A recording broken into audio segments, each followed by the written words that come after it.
Eh bien bonjour à tous et bienvenue dans cette nouvelle vidéo review. Aujourd'hui, comme vous le voyez à cette boîte, je vais forcément vous présenter une réplique de chez Eclair Corp. Dans le dernier unboxing, je vous ai montré que j'avais reçu le HK416 GBBR Génération 3 de chez VFC pour Humarex. Alors aujourd'hui, on va s'y attaquer. Bon alors comme d'habitude, comme pour le 416D Gen 3 AEG que j'ai fait il y a pas longtemps, on a la même boîte, donc la fameuse boîte HK No Compromise noir avec Humarex un petit peu partout. Sur le flanc gauche, on a une étiquette qui nous présente le produit à l'intérieur, voilà. Ce sont des boîtes classiques qui existent depuis déjà un sacré moment, mais qui font toujours autant l'affaire. À l'intérieur, comment ça se comporte? Voici donc l'intérieur de la boîte. Comme vous le voyez, la réplique est bien ancrée dans sa boîte parce qu'en fait, elle est maintenue par des cales en carton qui la bloquent vraiment au fond de la boîte et du coup, ça ne bouge pas. Donc, alors déjà, qu'est-ce qu'on trouve? Un chargeur Real Cap de 30 coups en métal. J'aime bien ce papier, on dirait un peu de papier pour la SMR. Non, elle n'est pas là pour ça. Ici, dans une pochette plastique, on a la réplique. On va la sortir après. Dans le fond de la boîte, on trouvera une pochette, un manuel et un speedloader et l'adaptateur pour garnir le chargeur. Mais bon, moi, j'ai pas besoin de l'ouvrir parce que j'en ai déjà un. Et on a également un manuel d'entretien Humarex. Bon. Et voilà pour le contenu de la boîte. Et voici donc la réplique du jour, le HK416 A5 GBBR Génération 3 de chez VFC Humarex. Alors oui, je l'ai demandé en RAL 8000 parce que je me suis dit, bon, la plupart du temps, les gens vous présentent la version noire, on va changer un peu, ça permet de montrer un peu les deux versions. Sur la chaîne, c'est une première, je crois que je n'ai jamais présenté de 416 A5. Enfin, j'ai juste fait une vidéo du 416 A5 AEG que Vince avait fait upgrade. Pour le coup, c'est la première fois que je fais vraiment la review complète d'un 416 A5, donc allons-y. Commençons déjà par l'historique de l'arme réelle. Le HK416 est un fusil d'assaut de la firme allemande Eclair Corp, une version améliorée de la carabine M4. À l'origine, l'arme devait être nommée HKM4, mais le nom fut changé en raison d'un recours en justice de la firme Colts Manufacturing Company, qui s'estimait irrémédiablement détentrice des droits commerciaux du M4. Un arrangement a donc été conduit à l'amiable. Néanmoins, par la suite, Colt a été débouté lors d'un procès intenté par Bushmaster pour les mêmes raisons. M4 a d'ailleurs été reconnu depuis comme un terme générique par la justice américaine. Le terme HK416 est issu du système de référencement interne de la filiale allemande de Eclair Corp.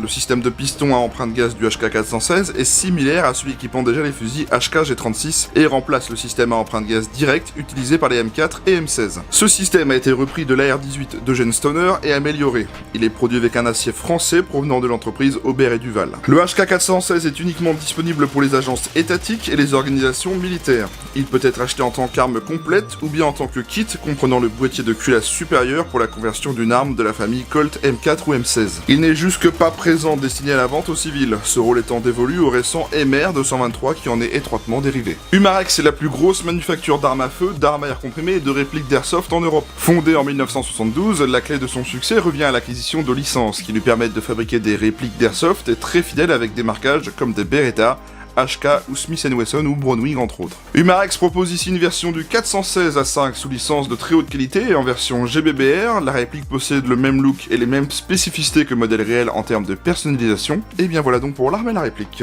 On va commencer par le manuel de la réplique. Voici donc le manuel de la réplique. Alors il est uniquement en anglais, donc il va falloir se débrouiller avec ça. Donc là on y voit que c'est un manuel qui va être généraliste pour les 416D et A5 de génération 3. Donc déjà ici on retrouve les différentes parties de la réplique. Comment actionner le sélecteur de tir et la sécurité. Garnir le chargeur en gaz et en billes, voilà, il vous explique comment faire quand vous ne connaissez pas du tout. Régler le hop-up, donc ça c'est très bien. Régler les organes de visée aussi, régler la crosse, etc. Et à la fin, bien sûr, on a un plan éclaté de la réplique. Donc ça c'est bien si vous cherchez des pièces. Bon voilà, c'est pas les manuels les plus complets comme je le dis à chaque fois, mais quand vous connaissez pas l'airsoft et que vous achetez la réplique, vraiment lisez-le, ça peut vous apprendre quand même quelque chose de base. Et ça, je vais pas vous le montrer, mais c'est le manuel d'entretien qui vous dit comment bien lubrifier votre réplique, etc. Alors, comment est-ce qu'elle fonctionne cette réplique? Eh bien c'est un GBBR, ce sont des répliques qui fonctionnent au gaz. C'est simple, on va y mettre du gaz dans le chargeur, avec des bouteilles conçues pour et la petite valve juste ici. On garnit en bille, on met dans la réplique, on arme et on tire. Le gaz va servir de propulsion à la bille et puis ça va permettre d'avoir un mouvement de recul, donc la glissière va revenir en arrière et réarmer automatiquement la prochaine bille. Ça reproduit en gros vraiment le système semi-automatique comme un vrai fusil d'assaut. Ça se désigne donc sous le nom GBBR pour Gas Blowback Rifle parce que ce sont des répliques longues. Si vous souhaitez voir d'autres modèles, tapez donc Airsoft GBBR sur Google et vous en trouverez plein d'autres. Commençons par regarder la réplique de près parce qu'elle a des marquages marquages, oui, Humarex détient la licence Eclairun Core, ils se permettent de mettre des marquages sur leur réplique, et ça c'est bien. Déjà regardons les rails, vous voyez que les rails ont des emplacements d'accessoires marqués sur tous les rails, que ce soit sur le dessus, le garde-main et même en dessous. Ici, on va avoir le marquage Eclairun Core, HK 416, calibre 5,56 par 45, un numéro de série, le marquage du sélecteur de tir, sécurité semi et full, le marquage qu'il y a sur l'organe de visée, un autre petit marquage HK juste ici. Sur la crosse, on a le marquage Eclairun Core, donc voilà la licence. Du côté droit, on retrouve le même marquage sur la crosse, le marquage du sélecteur de tir, le marquage sur l'organe de visée, l'Incense Trademark of Eclairun Core GmbH Germany. Au niveau de la queue de détente, on va avoir un léger marquage, mais airsoftien, mais au moins il est caché, ça c'est bien. Le calibre 6 mm BB à la peinture blanche. Bon, à la peinture blanche c'est dommage, mais il est caché, donc déjà ça c'est bien. Donc ça c'était les marquages de la réplique, on en a aussi sur le chargeur, on va regarder ça de près. Ils sont gravés directement dans le matériau, donc 5,56 mm par 45 qui reproduit le calibre réel. Ici on va avoir Restricted Law Enforcement, voilà. Et sous le talon du chargeur, on a le logo HK. Donc en soi, oui, on a des marquages sur cette réplique, ils sont plutôt réalistes, plutôt sympas. Ça reproduit à peu près comme le vrai. Bon point, ils ont quand même pensé à cacher le marquage airsoftien, vous savez, le calibre 6 mm BB. Alors, au niveau des contrôles, eh bien c'est un 416 M4 du genre, enfin, c'est une plateforme AR, donc on la connaît bien. La sécurité se manipule avec un sélecteur de tir qui est ici, donc il est ambidextre, on le retrouve à gauche, et comme je vous l'ai montré, à droite. Juste ici, donc ça c'est bien pour les gauchers et droitiers. Pour aller mettre la sécurité, on ne peut le faire que lorsque le système est armé, donc là j'ai armé la réplique. Je peux mettre la sécurité, donc ça bloque la queue de détente. Ici on a la position semi, donc coup par coup, et tout à droite on a la position auto, le full automatique ou le tir en continu. On a une crosse réglable sur plusieurs positions, donc voici la position minimale. Pour la régler, on a ici un loquet qu'on va appuyer. Et voici donc la position maximale. Donc évidemment, entre les deux, on a des crans intermédiaires.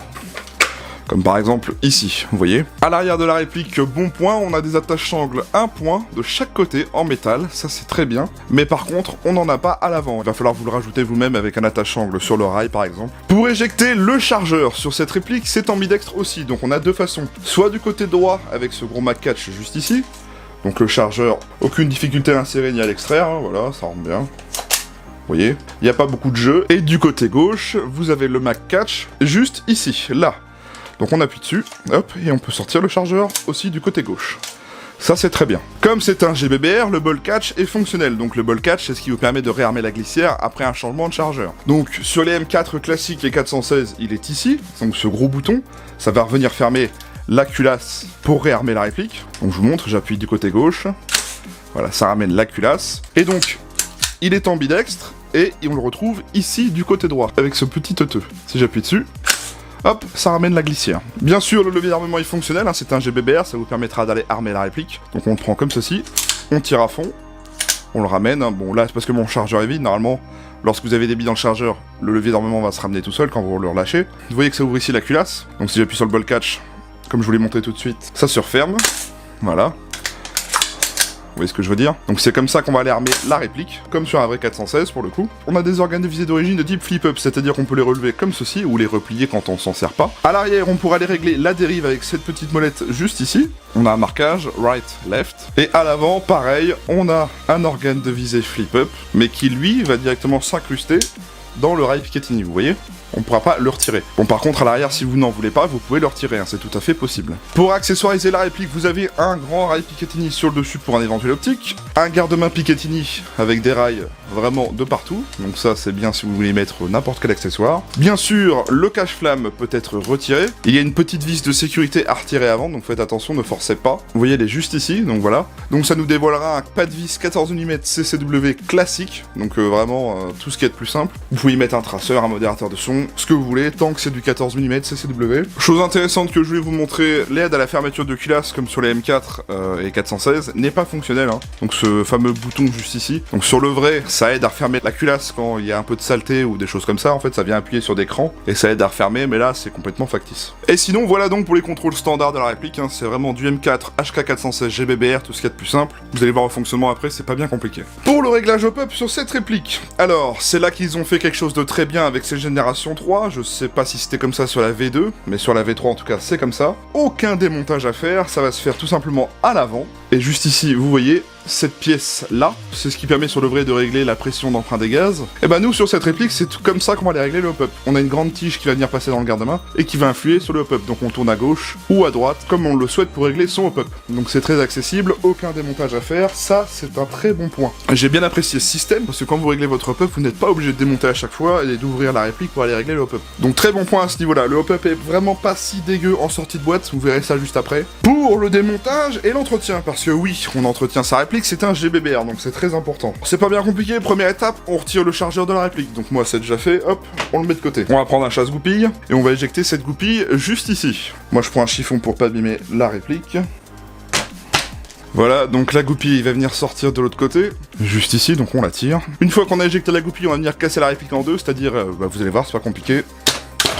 Voilà, comme ceci. Donc là, pour sortir l'élément mobile, on va tirer le levier d'armement. Voilà, donc voici notre élément mobile, le levier d'armement. Et voici donc l'intérieur de la mécanique interne. Donc ici, on retrouve le marteau.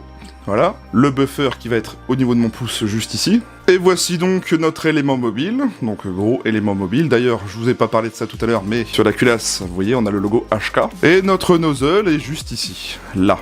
Donc il faudra bien lubrifier cette pièce. Alors, chose intéressante, cette réplique dispose d'origine d'un N-Pass, c'est-à-dire que vous pourrez régler la vélocité. Vous insérez une clé Allen juste ici, alors j'ai pas l'outil spécifique pour vous le montrer, et vous pourrez tourner à gauche ou à droite pour aller régler le N-Pass. Alors, le fabricant annonce que d'origine, on peut régler le N-Pass de 280 à 450 FPS. Donc voilà, le fabricant annonce qu'on peut régler le N-Pass de 280 à 450 FPS. Donc je trouvais ça intéressant de vous le montrer quand même. Et donc, quand on a fait l'entretien et qu'on a bien lubrifié comme il faut, on remonte tout dans le sens inverse, c'est pas bien compliqué. On prend l'élément mobile, on glisse le levier d'armement dans son emplacement, on rabat le tout, et puis ensuite on va refermer la réplique, donc hop, on fait bien attention à ce que la goupille soit toujours bien sortie, on renfonce comme ceci, et on renfonce la goupille. Et voilà, c'est remonté. Vous voyez, c'est pas bien compliqué, hein, donc pour le coup ça reproduit presque un vrai démontage de M4 ou 416, donc voilà, pour le coup pour le démontage c'est très simple. Alors, petit point que je voulais voir avec vous avant de continuer, donc là je vous présente bel et bien la version V3 416 à 5 GBBR, et vous allez sûrement me dire qu'est-ce qui est différent par rapport à l'ancienne génération. Alors je me suis renseigné sur internet et j'ai trouvé quelques petites choses intéressantes.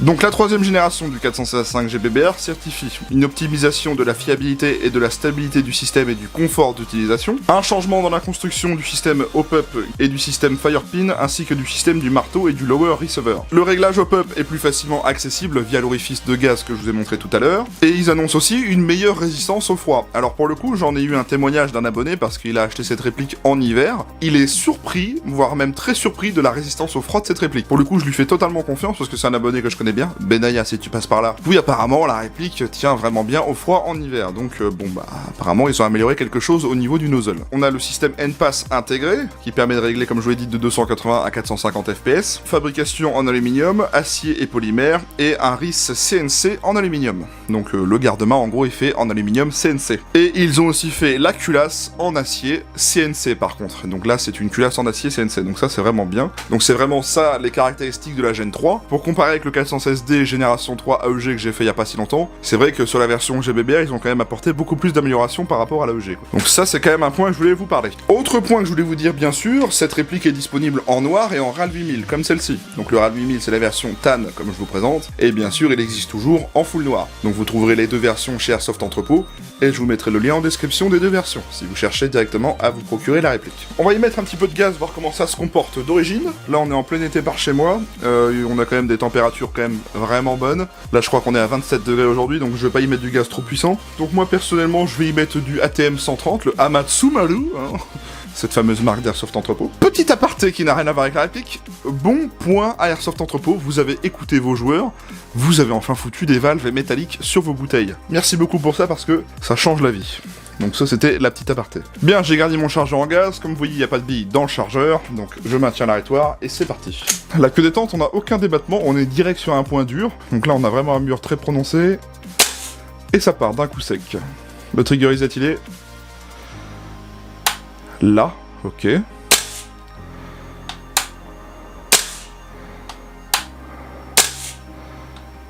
Trigger reset est un peu bizarre, on dirait que ça gratouille un peu entre les deux. Donc vous voyez, là j'ai un premier cran, et là un deuxième. Voilà, ok, bon. Donc du coup j'imagine qu'on pourra enchaîner le semi quand même. Ça marche plutôt bien, il y a un bon kick, hein, franchement, c'est sympa. Qu'est-ce que ça donne en full? Ah ouais, quand même, le kick est vraiment, vraiment très sympa. Hein. Ouais, c'est pas déconnant du tout. je l'ai remarqué au test de tir, je sais pas si on l'entend dans la vidéo, on entend beaucoup le ressort du buffer bouger. C'est vrai que mon collègue lors du test de tir me l'a fait remarquer aussi. Je vais essayer de vous coller la réplique au micro pour que vous puissiez vous en rendre compte. Je suis en semi, écoutez bien. Vous voyez ce que je veux dire, à la fin du tir, on entend un green. C'est pas extrêmement gênant, mais par contre, lorsqu'on manipule la réplique et qu'on épaule la réplique, donc on a la joue et l'oreille près de la crosse et du tube de crosse, ouais, on a tendance à l'entendre quand même. Alors, ça va pas vous rendre sourd, hein, loin de là. Ça peut être un bruit qui peut gêner certains. En tout cas, sur mon modèle, c'est comme ça. Bon, sinon, en termes de sensation de tir, le kick est vraiment bon. Sans déconner, même au 130 PSI, on a vraiment un bon kick. Très sec, très bonne sensation de tir, et le full auto marche plutôt bien. Faut dire aussi que là, je suis en pleine température estivale, donc ça marche forcément bien. Le chargeur est un peu frais, mais il est pas froid, quoi. De toute façon, au test de tir, je n'ai eu aucun cooldown et aucun dégazage. J'ai pas pu constater ce genre de problème. Au niveau des matériaux et des finitions. Donc, la réplique est fabriquée par VFC pour Humax. VFC n'a jamais eu à se plaindre de leur finition, au contraire. Hein. Moi, c'est toujours une marque que j'ai bien aimée pour leurs aspects externes. Pour le coup, sur cette réplique, on va avoir que très peu de plastique. Alors, les seules parties plastiques de la réplique, ça va être la crosse, donc c'est du polymère.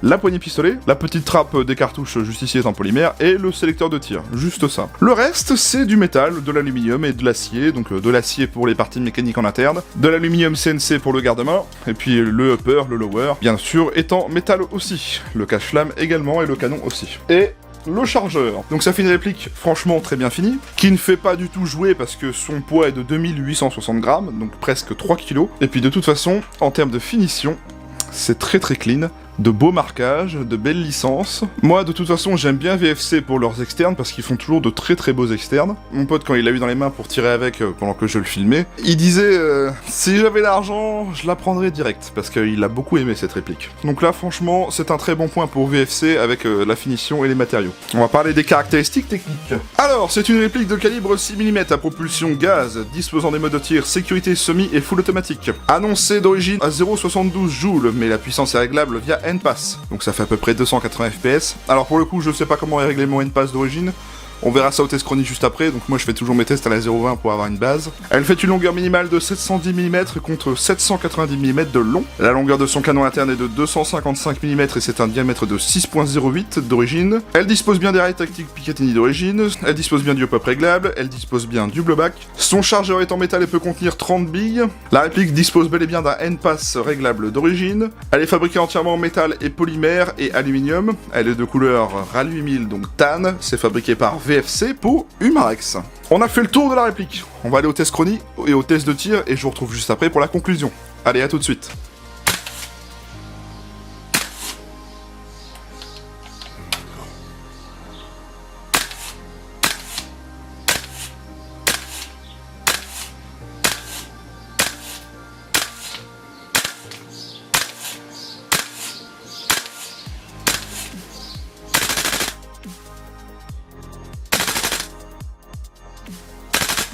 Stagiaire, aujourd'hui nous avons le HK416 à 5 génération 3 GBBR. Et là je vais y mettre le chargeur. Voilà.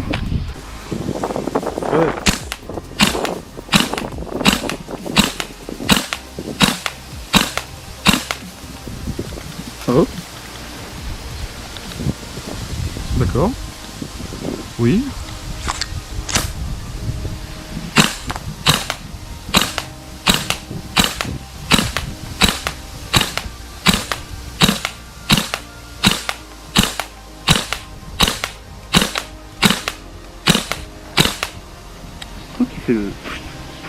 C'est le ressort. Le ressort du buffer qui est là-dedans. C'est vrai qu'on entend beaucoup quand même. Comme dans Call of, regarde. Oh,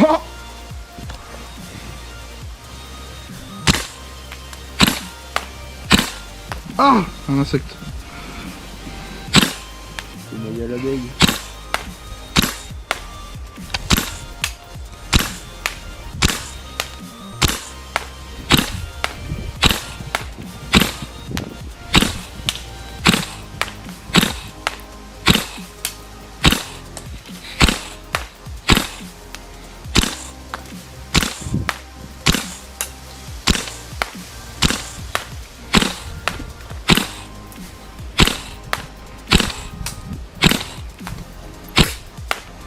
Putain, ouais, le ressort du buffer, on l'entend. Hein. Ouais.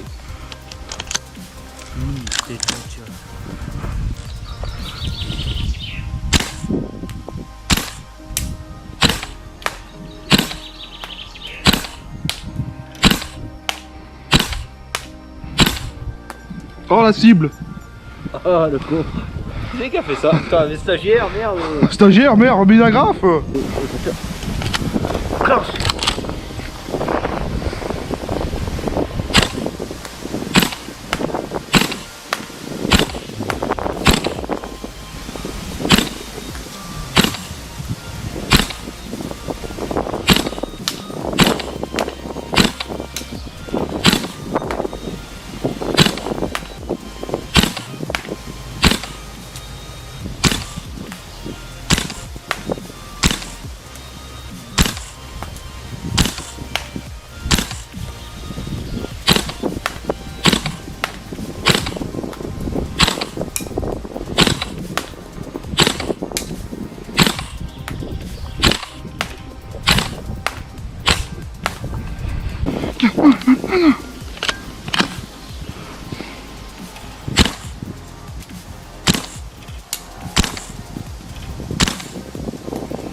C'est ça qui est plus marrant quoi.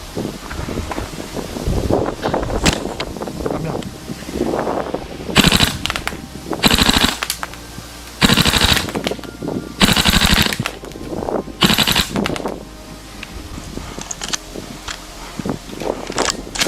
Les enfants, t'as eu...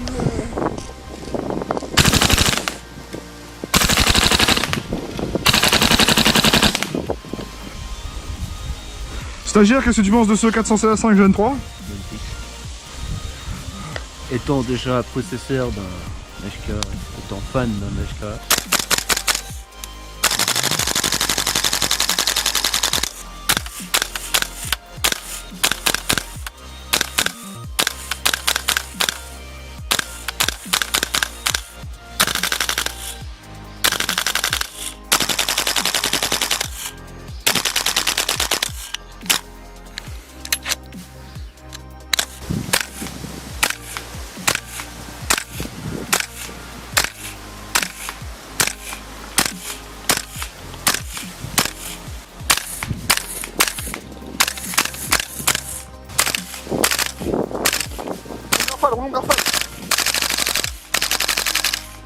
Je ressors donc du test de tir, alors que vous dire sur cette réplique? Eh bien écoutez, ça a été plutôt convaincant. En termes de performance d'origine, le hop-up fonctionne bien, la réactivité est plutôt bonne, bah oui forcément c'est du GBBR. Non vraiment, pour le coup le hop-up fonctionne bien, le jour du test je l'ai fait à la 0.25, ça lève bien la bille, pas trop de complications à toucher la cible. Hein. Alors faut dire que le jour du test j'avais un poil devant, donc de temps en temps ça a été un peu n'importe où. Sinon pour le coup, d'origine le hop-up est quand même plutôt satisfaisant. L'avantage c'est qu'on peut régler facilement en plus, comme je vous l'ai montré. En termes de résistance au froid, bon, je peux pas vraiment être objectif parce que au moment où j'ai fait la vidéo, chez moi, on est en pleine saison estivale, donc il fait vraiment bon. Pas de cooldown, pas de dégazage lors du test de tir, donc est-ce qu'en hiver, on peut en avoir? Je ne sais pas. Pour le coup, si vous avez cette réplique et que vous avez joué avec cet hiver, n'hésitez pas à me dire ce que vous en avez pensé, parce que c'est toujours intéressant d'avoir d'autres avis. Moi-même, je suis assez curieux de savoir, donc si vous avez cette réplique, dites-le dans les commentaires en tout cas. Et puis pour finir, en termes de finition et matériaux, hein, c'est comme d'habitude avec VFC, je trouve que c'est quasiment à sans faute. Bon matériaux, belle finition, des marquages très clean, pas de jeu quelconque, pas de bavure, enfin je trouve que c'est vraiment bien fini avec VFC comme d'habitude. En plus, dans cette couleur RAL 8000, je sais pas ce que vous en pensez, mais je la trouve vraiment très belle cette réplique. Donc voilà. Puis dernier point fort que je donnerai à la réplique, c'est surtout les améliorations de la V3 qui permettent apparemment une meilleure fiabilisation et un renforcement interne de la mécanique. Donc ça, c'est très bien. Donc vraiment pour conclure mon essai, c'est une réplique que j'ai trouvée très convaincante, qui fonctionne bien en sortie de boîte, qui vous permettra d'aller jouer sans problème. Parlons maintenant du prix. Alors, cette réplique elle est à vendre chez Airsoft Entrepôt, donc comme je vous l'ai dit en noir ou en RAL 8000, donc en TAN, les deux versions au prix de 569,90 €. Comme je vous le dis à chaque fois au début de chaque review, les GBBR c'est généralement pas le plus abordables pour commencer l'airsoft. Donc ça fait quand même presque 600 € pour acheter un 416A5 GBBR. Donc après, à vous de voir si vous avez envie de vous acheter un 416A5 GBBR, mais de toute façon, si vous voulez vraiment le 416A5 GBBR V3 avec les vrais marquages, etc., à ce jour, il n'y a que Umarex qui le fait. Donc c'est soit vous achetez, soit vous achetez pas. Donc voilà. Donc moi je trouve pas ça choquant, hein. La plupart des répliques longues GBBR sont quasiment dans ces tarifs-là. Que ça soit du Marui ou du UFC, franchement c'est quasiment pareil. Petit point important, les chargeurs supplémentaires sont bel et bien à vendre chez Airsoft Entrepôt. Et là accrochez-vous parce que oui, le GBBR c'est pas un monde donné à tout le monde pour le coup, parce que déjà la réplique est chère et les chargeurs supplémentaires aussi. Les chargeurs se vendent unité 69,90 €. Donc eux aussi disponibles chez Airsoft Entrepôt. Mais voilà, sachez que si vous voulez vous acheter un 455 et des chargeurs sup, prévoyez le budget. Bon, pour le coup, je remercie beaucoup Airsoft Entrepôt qui m'a prêté cette réplique pour en faire la vidéo. On m'avait demandé d'essayer la version génération 3 des GBBR 416A5. Donc c'est fait. Je vous mets le lien de leur site et de tous les réseaux sociaux en description, bien sûr. Moi, je vous invite à venir vous abonner à ma chaîne YouTube. Pensez bien à activer la cloche et les notifications. Ça vous permet d'avoir une notif quand je ressors une nouvelle vidéo, par exemple. Donc ça vous permet de ne rien louper de ma chaîne YouTube. J'ai également Facebook et Instagram. Ce sont mes réseaux sociaux. Donc j'y poste des stories exclusives, des photos, des posts communautaires et même un concours en ce moment pour gagner 2 casques. Donc si vous avez envie de participer, c'est sur Facebook, dans la description. Si la vidéo vous a plu, n'hésitez pas à mettre un pouce bleu. Ça me permet de voir si le contenu vous a plu ou non. Si vous avez été satisfait de la vidéo et de la réplique. Si vous avez bien aimé ou pas, ça me permet de me faire une petite stat. Si vous possédez cette réplique, n'hésitez pas à me dire ce que vous en pensez, si vous avez des problèmes, si vous en êtes déçu, si vous en êtes content. Ça permet à moi et d'autres joueurs de savoir ce que vaut la réplique exactement avec plusieurs avis différents. Donc vraiment, la partie commentaire est là pour débattre, donc je vous invite vraiment à le faire juste en dessous. Voilà. Et bien si vous avez des questions, n'hésitez pas, je peux essayer d'y répondre si j'ai la réponse. Et bien sur ce, la vidéo est finie. Merci à tous de l'avoir regardé. Prenez soin de vous, portez-vous bien. Bon week-end si vous allez jouer, bonnes vacances si vous y êtes. Je vous retrouve donc la semaine prochaine pour une autre review. Prenez soin de vous, profitez bien, et salut à tous.